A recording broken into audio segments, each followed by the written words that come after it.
வணக்கம் நேயர்களே. நாங்கள் வெற்றி பெறவில்லை என்றால் நாட்டினுடைய அபிவிருத்திக்கு துணை நிற்க மாட்டோம் அல்லது துணை நிற்க தேவையில்லை என்ற அர்த்தம் இல்லை. வென்றவர்கள்தான் நாட்டில் அபிவிருத்தியை பற்றி சிந்திக்கலாம். தோற்றவர்களுக்கு நாட்டில் அக்கறை இல்லை, ஒன்றும் பங்கெடுக்க மாட்டார்கள். முட்டாள்கள் அவர்கள். அப்படி யோசிப்பவர்கள் முட்டாள்கள். அனுரகுமார் திசாநாயக்க தேர்தலில் வென்றிருக்கின்றார், ஜனாதிபதியாக இருக்கின்றார்.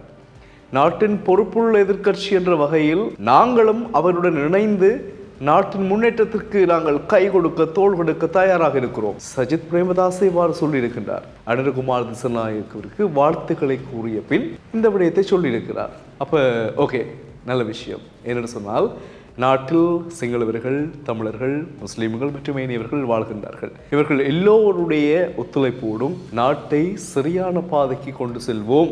இன மத பேதங்களை கடந்து மறந்து இலங்கையர் என்ற ஒரு நாமத்தோடு நாங்கள் வெல்வோம் என்பது அனுரகுமார் திசாநாயக்கவினுடைய ஒரு தேர்தல் பிரச்சாரத்தில் முன்வைக்கப்பட்ட ஒரு முக்கியமான விடயம். இப்ப சஜித் பிரேமதாஸ் என்ன சொன்னார் என்றால், அனுரவின் வெற்றிக்கு பிறகு நாங்கள் எல்லோரும் ஒற்றுமையாக அனுரவுக்கு கை கொடுத்து தோள் கொடுத்து நாட்டை முன்னோக்கி கொண்டு செல்வோம், ஒரு பொறுப்பு வாய்ந்த எதிர்க்கட்சியாக. நாங்கள் இதில் வெற்றி பெறவில்லை, அனுர வென்று விட்டார் என்பதற்காக நாட்டின் முன்னேற்றத்திற்கு நாங்கள் எந்த ஒரு பங்களிப்பும் செய்யாமல் இருக்க வேண்டும் அல்லது செய்ய மாட்டோம் என்று நாங்கள் கூறவில்லை. செய்யக்கூடாது என்றும் இல்லை, நாங்கள் செய்வோம். நாட்டினுடைய இப்பொழுதைய தொங்கு பாலத்தினுடைய நிலைமையில் நாட்டை நிர்வகித்து சரியானதொரு நிலைக்கு கொண்டு செல்லக்கூடிய ஆற்றல் சக்தி அனுரகுமார் திசாநாயக்கவிற்கு இருக்க வேண்டும் என்று யோசிப்பதாகவும் சஜித் பிரேமதாஸ் சொல்லியிருக்கின்றார். இது ஒரு முக்கியமான விடயம். ஏனென்றால், ஒரு பிரதான ஜனாதிபதி வேட்பாளர் சஜித் பிரேமதாஸ், குறிப்பாக வடக்கு கிழக்கில் அதிகமானவர்கள் தெரிவு செய்த ஒரு வேட்பாளர் இல்லையா, அந்த வேட்பாளர் அனுரகுமார் திசாநாயக்கவின் வெற்றிக்கு பிறகு இந்த விடயத்தை சொல்லியிருக்கின்றார். இதில் அனுரகுமார் திசாநாயக்க என்ன சொன்னார் என்றால்,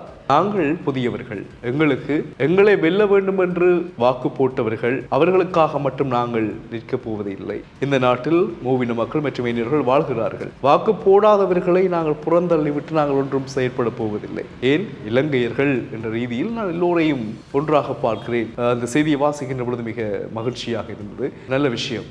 சரி, இந்த சம்பவங்களினால் எதிர்க்கட்சி தலைவராக இருக்கக்கூடிய சஜித் பிரேமதாஸ் என்ன மாதிரியான நிலைப்பாட்டை அனுரவோடு எடுக்க போகின்றார்? அனுரகுமார் திசாநாயக்க அமைக்கப் போகின்ற அரசாங்கத்தில் அதற்கான வாய்ப்புகள் இவர்களுக்கு கிடைக்குமா? என்ன மாதிரியான நிலைப்பாட்டை நாங்கள் பார்த்துக் கொள்ள வேண்டியவர்களாக இருக்கிறோம். ஏனென்றால் 15 பேர் கொண்ட அமைச்சரவை அறிவிக்கப்படும் என்றெல்லாம் சொல்லப்பட்டிருக்கிறது. நிறைய விஷயங்கள் நாங்கள் பார்க்க இருக்கோம். அனுரகுமார் திசாநாயக்க அரசாங்கத்தில் பல புரட்சிகரமான பல விடயங்கள் புதியவையாக இடம்பெற இருக்கிறது என்பதை பார்க்க இருக்கிறோம். அந்த செய்திகளை நாங்கள் அடுத்தடுத்து தருகிறோம். எனவே இப்பொழுது இந்த செய்தியூடாக நாங்கள் சொன்ன விடயம், அனுரகுமார் திசாநாயக்கவோடு நாங்கள் சேர்ந்து பயணிப்பதில் நாங்கள் உடன்பாடாக இருக்கிறோம். ஏனென்றால் வென்றவர்கள் மட்டும்தான் நாட்டை பற்றி, நாட்டின் வளர்ச்சி பற்றி சிந்திக்க தகுதியானவர்கள் என்று சொல்ல முடியாது.